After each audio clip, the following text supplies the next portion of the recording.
श्रीमद् भागवत महापुराण के 10वें स्कंध के पूर्वार्ध के अध्याय संख्या 5 के श्लोक संख्या 1 में बड़ा सुंदर भाव है। नंदस्त्वात्मज उत्पन्ने जातः लादो महामना आहूय विप्रान वेद ज्ञान स्नातः सुचिरलंकृतः। आज नंद बाबा क्या समझ रहे हैं? नंद बाबा ये समझ रहे हैं कि यह मेरा आत्मज है। आत्मज का मतलब आत्मा वही जायते पुत्रः, जो अपना व्यक्तिगत बेटा होता है उसे ही आत्मज कहा जाता है। पुत्र को आत्मज और पुत्री को आत्मजा। नंद बाबा तो आज यही समझ रहे हैं कि यह मेरा आत्मज है। नंदः तु आत्मजः उत्पन्ने। नंद बाबा आज ये जाने हैं कि यह मेरा आत्मज है, इसलिए जातः आह्लादः, इसलिए खूब आह्लादित होते हैं। इस श्लोक का बड़ा अद्भुत अद्भुत भाव प्रकट होता है। एक तो यह भाव निकलता है, दूसरा भाव यह है नंदस्य हृदि आह्लादो जातः, नंदस्य गृहे पुत्रः अभवत् अतः नंदस्य हृदि आह्लादो जाता है। नंद के घर में बेटा हुआ है, इसलिए नंद के हृदय में आनंद हुआ है। अथवा आप यह कह सकते हो कि आज बाबा नंद बुढ़ापे में बेटा पाए हैं, इसलिए आनंदित हो रहे हैं। जिस दृष्टि से अर्थ लगाया जाएगा वही प्रकट होकर के आएगा।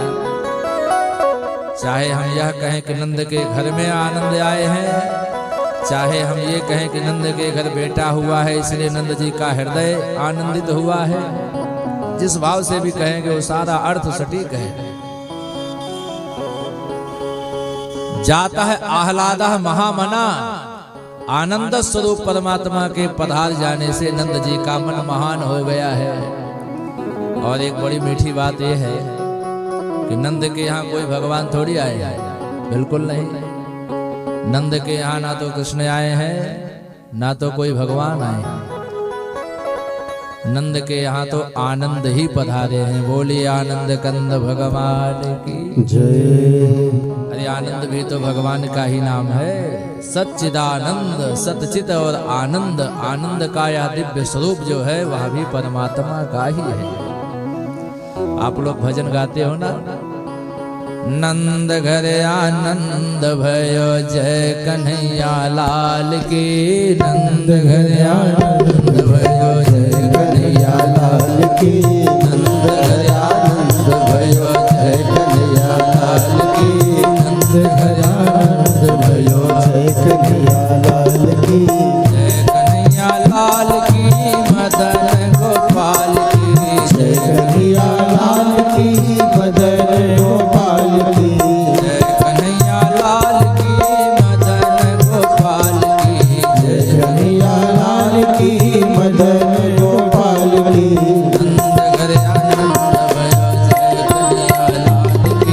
नंद घर आनंद भयो जय कन्हैया लाल की। नंद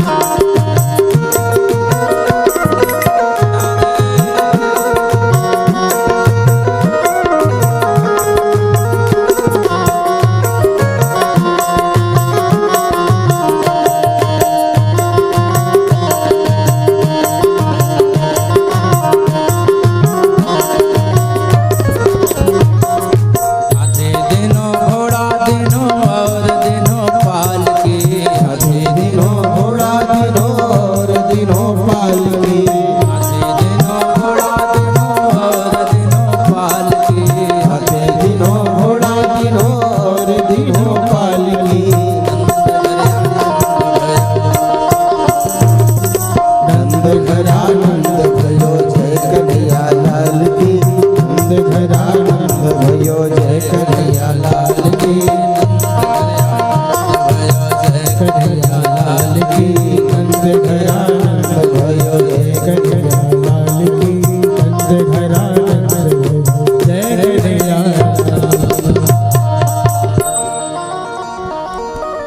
के यहाँ आनंद ही पधारे। एक बड़ा अद्भुत भाव है। भगवान के रूप अनेक हैं। जहाँ जिस रूप की आवश्यकता होती है वहाँ भगवान वही रूप लेकर के पधारते हैं। नहीं तो इन्हीं भगवान को देखो, यही भगवान जब कल कंस के कारागार में प्रकट हुए तो इनका रूप क्या था? तमद्भुतम बालकमं भुजेक्षणम, अद्भुत चतुर्भुज बालक का रूप लेकर के प्रकट हुए थे। प्रकट हुए तो अद्भुत बालक के रूप में। जब वहां से चलने के लिए तैयार हुए तब क्या रूप हो गया इनका? बभूवः प्राकृतः शिशु हो। जैसे संसार के सामान्य शिशु होते हैं, नवजात शिशु होते हैं, वह रूप हो गया भगवान। और वही भगवान जब यहाँ पहुंचते हैं बाबा नंद के यहाँ, तब इन्होंने अपना रूप आनंद का बना लिया है। तो जहाँ जिस रूप की जरूरत समझते हैं भगवान, वहां वही रूप लेकर के पहुंच जाते हैं। आहूय विप्रान वेद ज्ञान, वेदों का ज्ञान रखने वाले विप्रों को बाबा नंद ने बुलाया है। आहूय विप्रान वेद ज्ञान, क्योंकि पहले का जमाना था जब घर में बच्चों का जन्म होता था तो माता पिता वेद पाठी ब्राह्मणों को बुलाते थे और जात कर्म संस्कार संपन्न कराते थे। पहले के जमाने में बच्चों का जात कर्म संस्कार होता था। 16 संस्कारों में एक जात कर्म संस्कार है। आज के जमाने में तो जात कर्म संस्कार का नाम ही नहीं पता होगा किसी को कि कैसे होता है, क्या है। बेटा बेटी सबके घर में होते हैं, लेकिन जात कर्म संस्कार किसी का नहीं हो रहा है। होता होगा कहीं।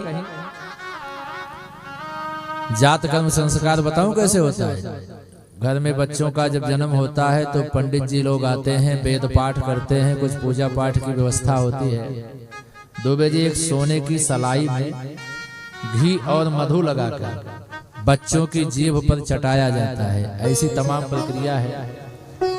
बच्चों के साथ बचपन में जब यह प्रक्रिया जात कर्म संस्कार की संपन्न होती है तो वह बच्चा बड़ा संस्कारित होता है। इसलिए बच्चों में अद्भुत संस्कार बने रहें, इसलिए जात कर्म संस्कार संपन्न होते हैं। वही कराने के लिए बाबा नंद ने बुलाया है। आहूय विप्रान वेद ज्ञान। अच्छा, विप्र लोग जब आ गए तो बाबा नंद जी अब नहाने जा रहे हैं। स्नातः शुचिरलंकृतः। और सीधी सी बात है, जब तक पंडित जी दरवाजे पे पूजा कराने आते नहीं तब तक जजमान नहाता कहाँ है।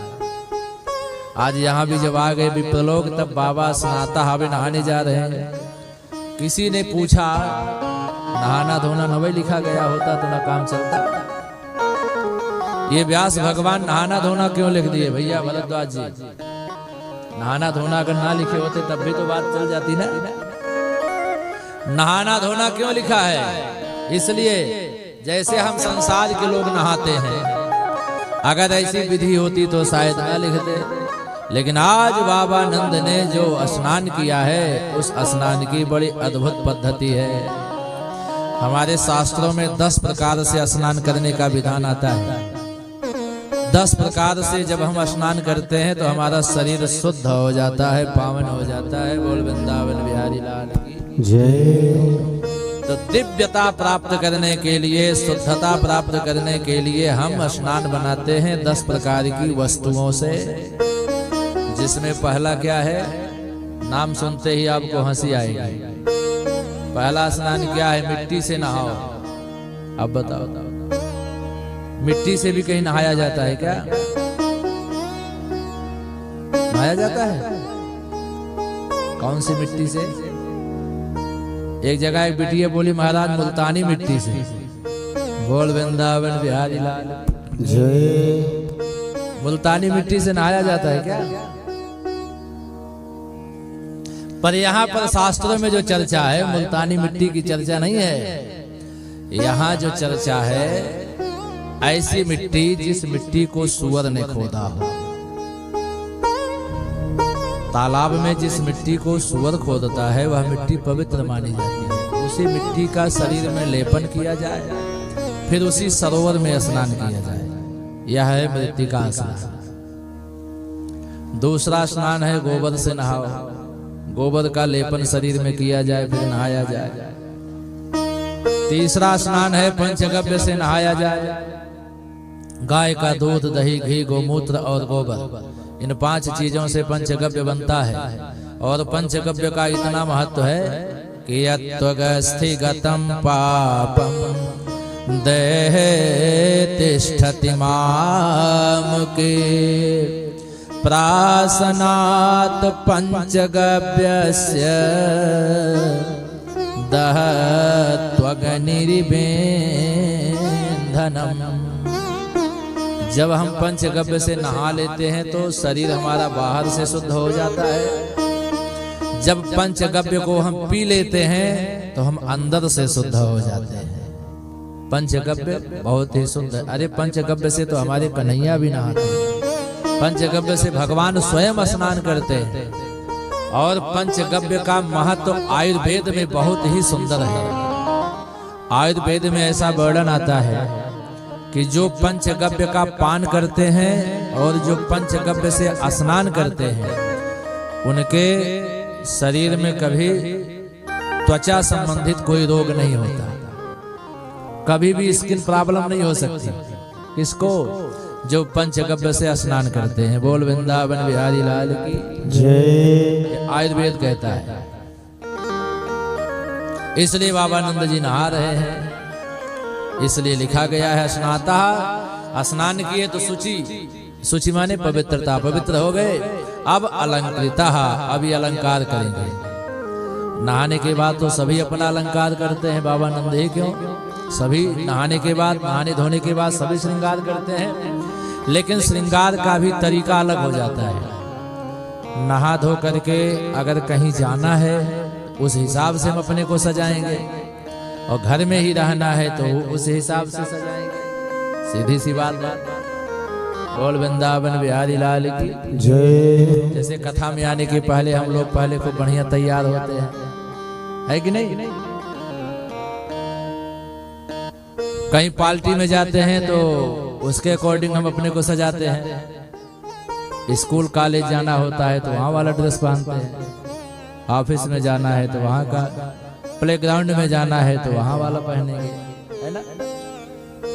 जहाँ जिस रूप की जरूरत होती है हम अपने उसी एक शरीर को वैसे ही सजाते हैं। अब बाबा नंद जी आप आज अपने आप को कैसे सजा रहे हैं? ये कहाँ जा रहे हैं? बेटा हुआ है, जन्मोत्सव मनाया जा रहा है, इसलिए उसके हिसाब से खूब बढ़िया अपने को सजाने का प्रयास कर रहे हैं।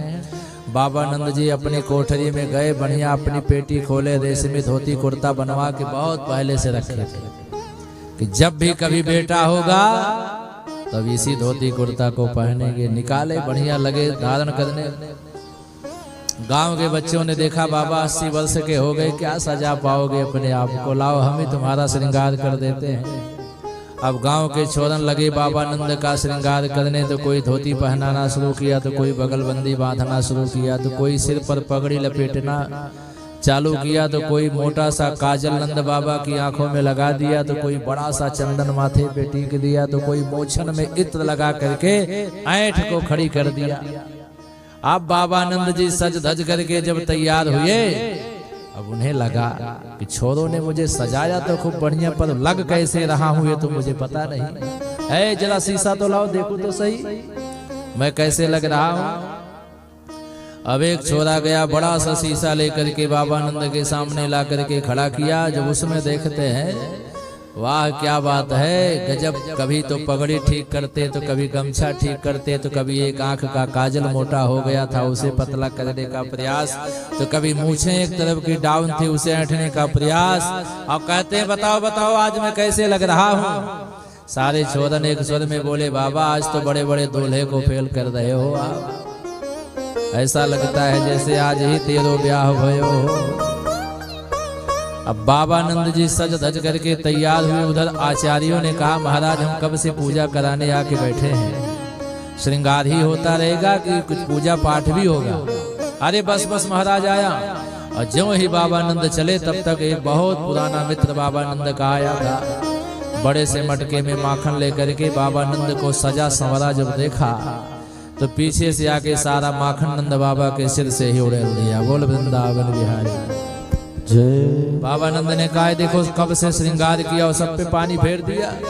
मित्र ने कहा देखो देखो मित्र, जब पहली बार लाला का मुखड़ा देखा जाए तो माखन में सराबोर होकर के ही देखना चाहिए।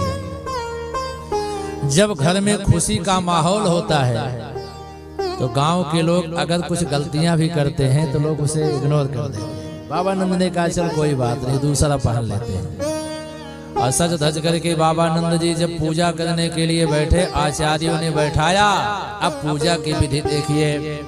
वाचयित्वा स्वस्त्ययनम जात कर्मात्मजस्य वै कारयामास विधिवत पितृदेवार्चनम तथा। आचार्यों ने सबसे पहले स्वस्ति वाचन किया है। आप जब भी कभी पूजा पाठ करने के लिए बैठते हैं तो जो पूजा कराने वाले आचार्य लोग होते हैं पहले पवित्र करेंगे, आचमन कराएंगे, पैती पहनाएंगे।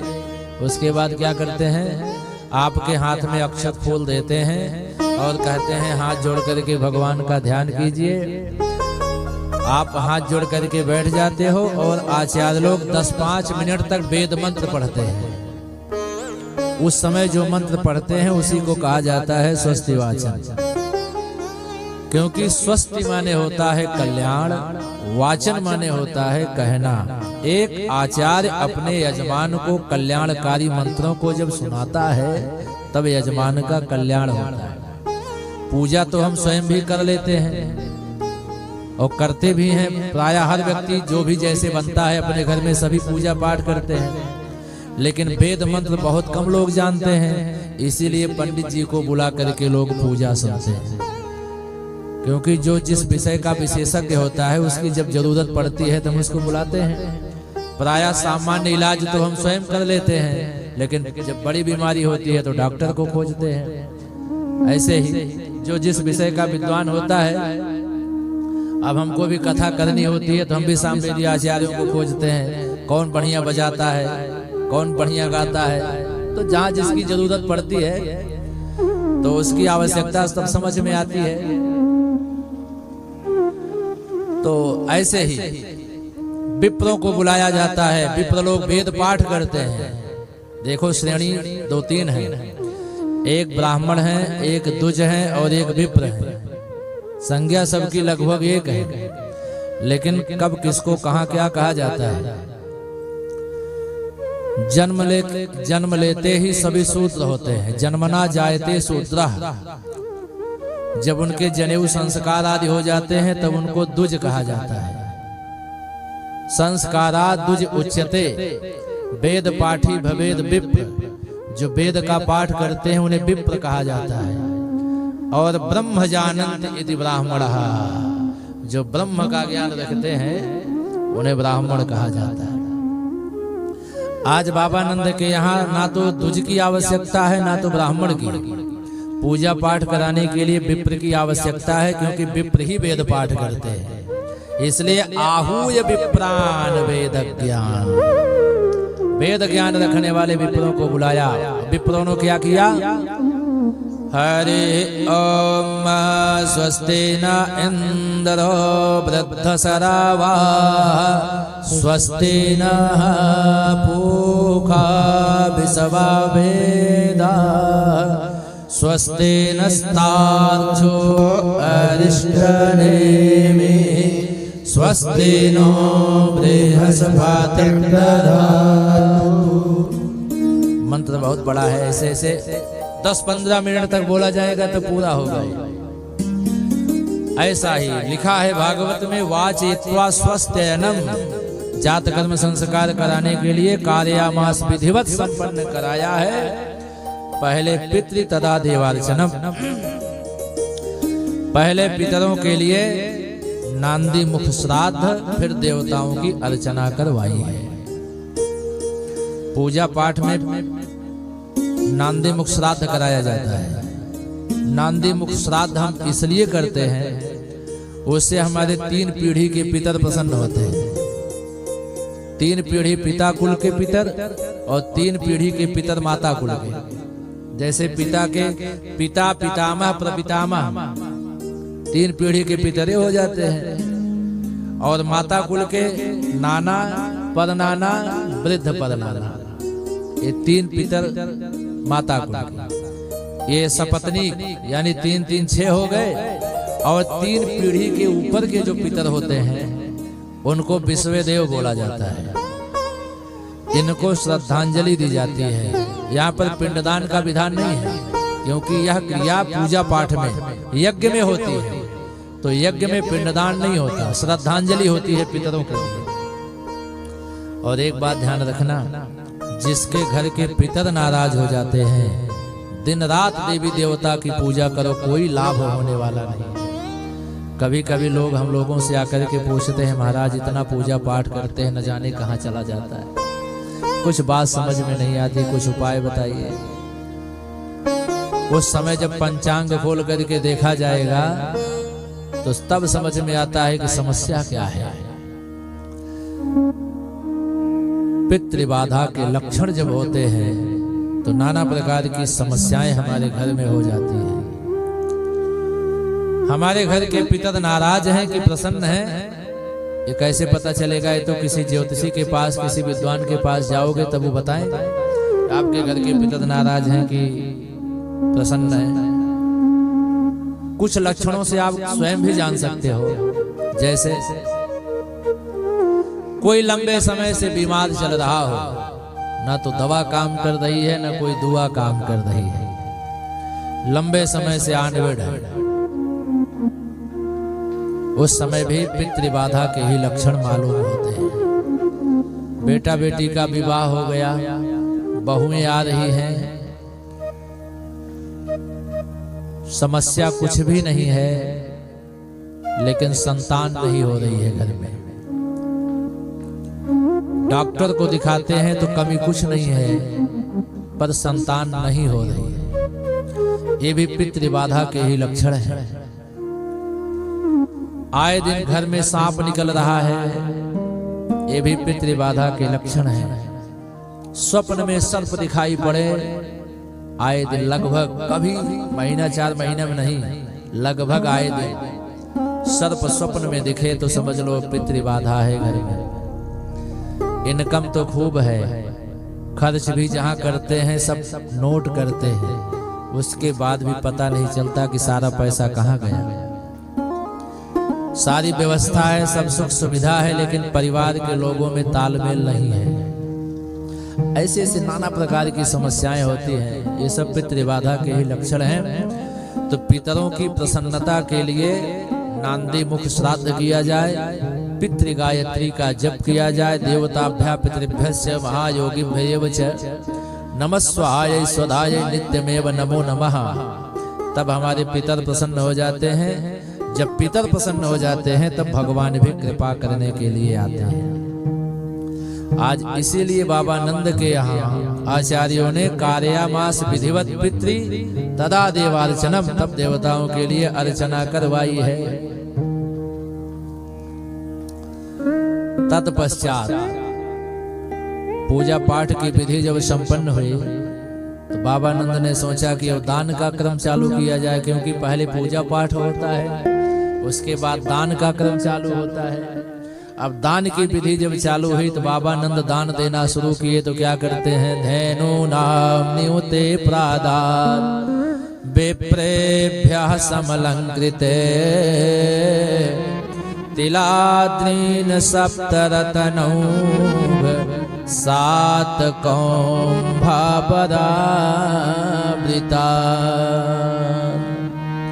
बाबा नंद ने 2 लाख गायों का दान किया है।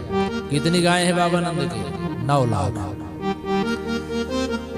जो 9 लाख गायों का पालन करते हैं उन्हें ही नंद कहा जाता है। तो 9 लाख गायों में से बाबा नंद ने 2 लाख गायों का दान कर दिया। कैसी गायें हैं? दूध देने में समर्थ हैं। गायों को सजाया है बढ़िया वस्त्र आभूषण से, और गायों के चारों खुरों में चांदी मिढ़वाया है, दोनों सींगों में सोना मिढ़वाया है, वस्त्र आभूषण से खूब सजाया है। और ऐसी गाय का दान किया है जो गाय दूध देने में समर्थ है, उसकी गोद में बछड़ा है। बछड़े के साथ गोदान करने का अद्भुत फल मिलता है। अच्छा, अगर गाय बहुत अच्छी है, किसी ब्राह्मण से कहो महाराज गाय बहुत अच्छी है, इस गाय को हम आपके लिए दान करेंगे, और गाय अगर बढ़िया होगी तो हर ब्राह्मण ले लेंगे। लेकिन अगर कहो महाराज साथ में बछड़ा भी लेना पड़ेगा, तब न ले है ना। बोल वृंदावन बिहारी लाल जय। कहिए भैया अपन गैयो रखे रहा, लेकिन हमको बछवा ना चाहिए, क्योंकि इनकी उपयोगिता नहीं है। यद्यप शास्त्रों ने जो फल कहा है वो यही है कि जब तक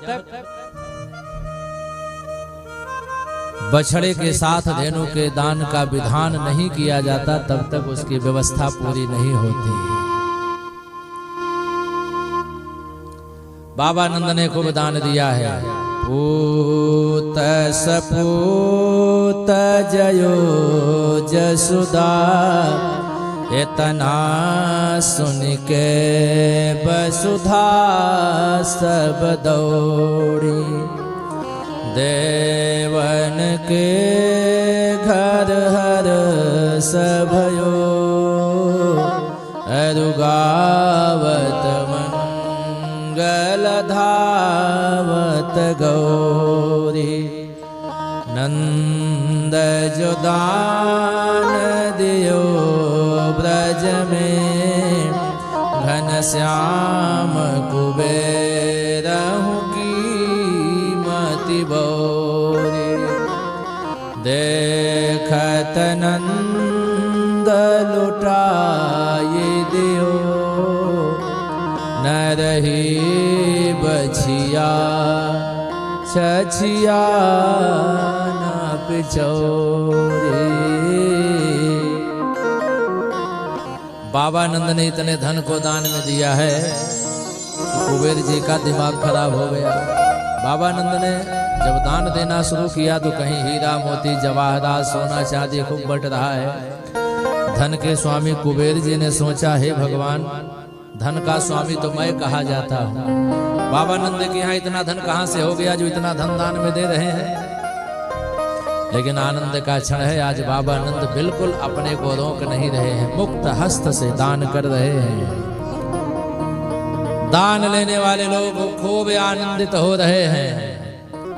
गोप्यश्चा कर्ण्य मुदिता, यशोदायाः सुतोद्भवम्, आत्मानं भूषयाम चक्रुः, वस्त्राकल्पाञ्जनादिभिः।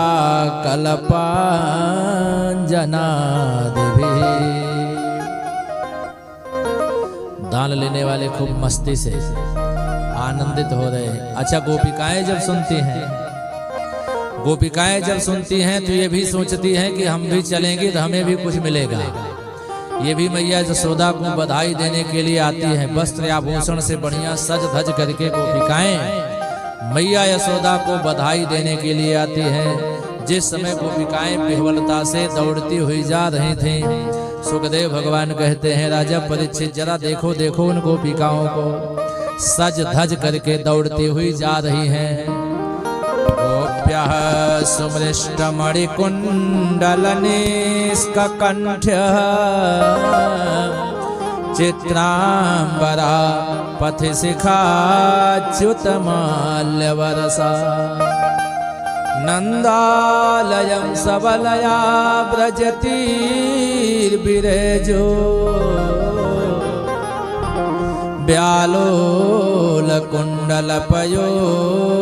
व्यालोलकुण्डलपयोधरहार शोभा।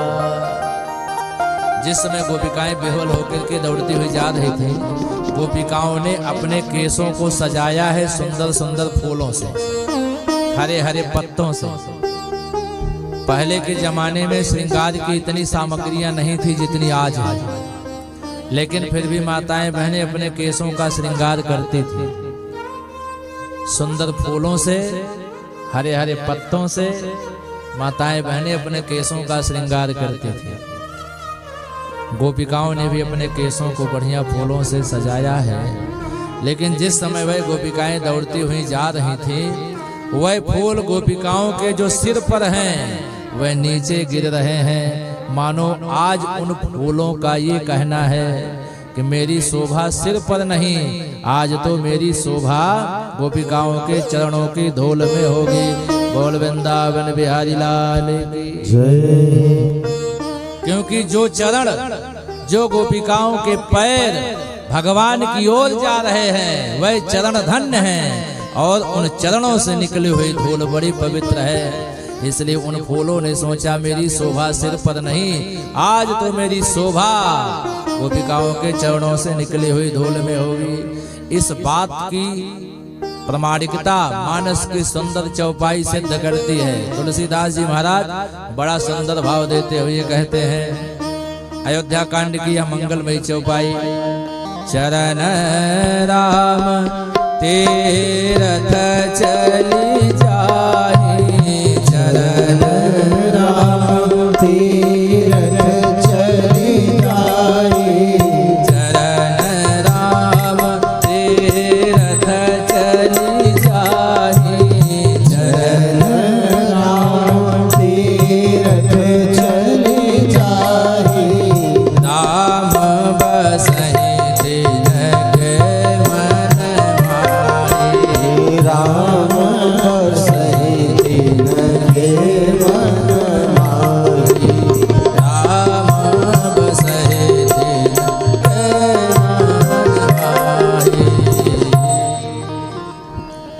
पैर भगवान की तीर्थ यात्रा पर जाते हैं, राम जी स्वयं उनके हृदय में विराजमान हो जाते हैं। बोल वृंदावन बिहारी लाल की जय। चाहे भगवान की तीर्थ यात्रा पर जाया जाए, चाहे भगवान की कथा सुनने के लिए जाया जाए, जिनके पैर भगवान की कथा में भी जाते हैं वह भी पैर धन्य हो जाते हैं, उनके भी हृदय में भगवान का निवास होता है। जैसे आज इस कथा में देखो हमारे काका जी भी आ गए हैं, विराजमान हैं, स्वागत है आपका। बोल वृंदावन बिहारी लाल की जय। तो सुंदर भाव है, दिव्य भागवत जी की अद्भुत कथा है। गोपिकाएं जब पहुंचती हैं ना, जब गोपिकाएं मैया जसोदा के पास पहुंची तो उन्हें घेर लेती हैं। हाँ हाँ मैया बधाई हो, बधाई हो। सारी गोपिकाएं बधाई दे दे करके अपने लिए कुछ ना कुछ याचना करती हैं। क्या कहती हैं? लाला जन्म सुनी आई, यशोदा मैया दे दो बधाई। लाला जन्म सुनी आई, यशोदा मैया दे दो बधाई। लाला जन्म सुनी आई, यशोदा मैया दे दो बधाई। लाला जन्म सुनी आई, यशोदा मैया दे दो बधाई।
यशोदा मैया दे दो बधाई।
गोपिकाएं बधाई दे दे करके जिन जिन वस्तुओं की याचना करती हैं आज मैया मुक्त हस्त सबको दान कर रही है। आज मैया को कोई संकोच नहीं है।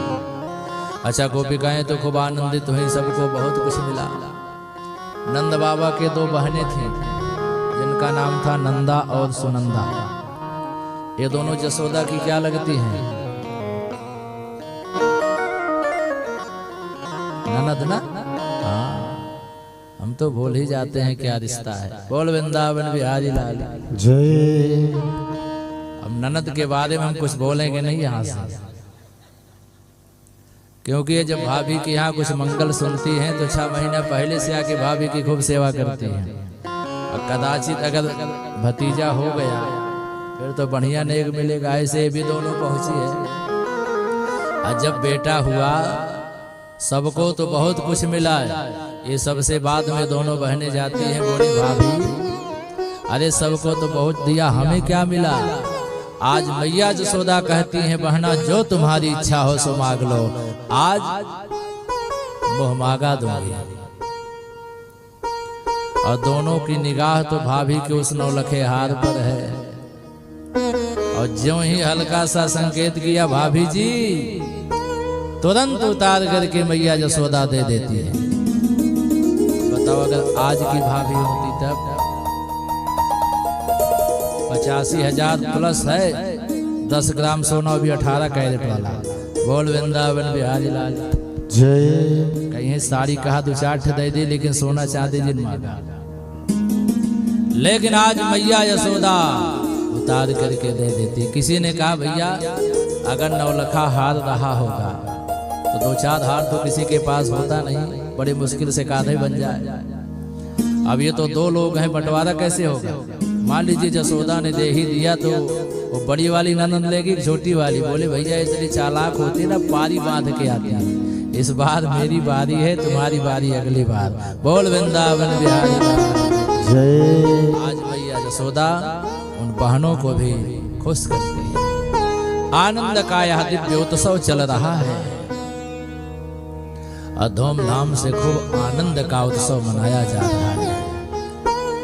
शुक्राचार्य जी महाराज कहते हैं राजा परीक्षित, भगवान कन्हैया का आनंद का उत्सव मन रहा है पूरे ब्रजमंडल में। बाबा नंद जी जब निकल करके बाहर आते हैं तो देखते क्या है, दरवाजे पर लोगों की भीड़ जमा है और उसी भीड़ में एक किनारे बाजा बजाने वाले लोग भी पहुंचे हैं। जब किसी के यहाँ शुभ समय आता है तो बाजा बजाने वाले भी पहुंच जाते हैं ना, अपना अपना बाजा लेकर। बोल वृंदावन बिहारी और जब जिसके यहाँ जो घर का मालिक है, जो मुखिया है, उसे देखते हैं तो फिर बजाना शुरू करते हैं। ऐसे उस समय भी बाजा बजाने वाले लोग आए थे, लेकिन बिना बुलाए आए थे। वैसे भी देखो आज के भी जमाने में देखो बाजा बजाने वाले बिना बुलाए ही आ जाते, लेकिन भैया सब नहीं, कुछ ही लोग होते हैं। बोल वृंदावन बिहारी लाल की जय। आज कौन लोग आए हुए हैं ध्यान रखना, आज वह बाजा बजाने वाले लोग हैं जो महाराज दशरथ के यहाँ जब राम जी आए हुए थे तो परमानंद पूरी मन राजा कहा बुलाऊ बजावहु बाजा। दशरथ जी महाराज के यहाँ चार चार लाला जब हुए थे तो दशरथ जी महाराज इतने आनंदित हुए थे, बोले हे भाई देख क्या रहे हो, चौथे पन में चार चार लाला हुए हैं, बाजा बजाने वाले को बुलाओ, बजवाओ दरवाजे पे बाजा। तो दशरथ जी महाराज ने बाजा बजाने वाले को बुलाया था, तब वो आए थे, तब बाजा बजा था। और आज वही बाजा बजाने वालों ने ये जब देखा, वही हमारे राम ही तो कन्हैया बन करके आए हैं, उस समय तो हम बुलाए गए थे, आज हम बुलाने का इंतजार बिल्कुल नहीं करेंगे, बिना बुलाए ही आ गए।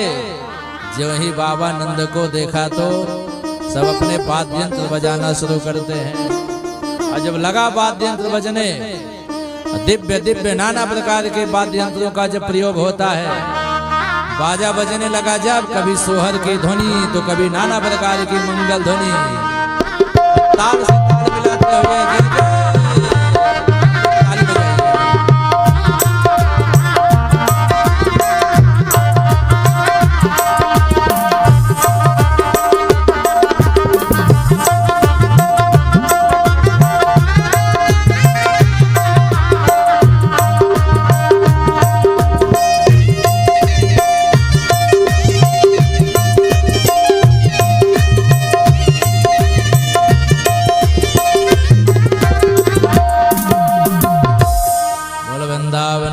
ताली बजाइए। ध्वनि इसलिए हुई कि भागवत में लिखा है अवाद्यंत विचित्राणि वादित्राणि महोत्सवे, उस समय भी विचित्र वाद्य यंत्रों का प्रयोग हुआ है। विचित्र बाजा क्या है भैया? बाजा तो हमने बहुत देखा है, बहुत सुना है, भागवत में तो लिखा है अवाद्यंत, यानी वाद्य यंत्र बजे थे विचित्राणि, विचित्र बाजे। मुझे जो समझ में आता है, इतने नाना प्रकार के वाद्य यंत्र निकल गए हैं, जिसका नाम न समझ में आए समझ लो वही विचित्र बाजा है। अब चाहे सिंथेसाइजर्स बजे, चाहे अर्गन बजे, चाहे बेंजो बजे, जो भी बजे, जो नाम नहीं जानते विचित्र बाजा होगा। अब वाद्य यंत्रों का दिव्य प्रयोग हुआ है, सब खूब आनंदातिरेक में डूबे हुए हैं। बाबा नंद भी आज अपनी उम्र भूल गए और ताल से ताल मिलाते हुए नाचने लगे।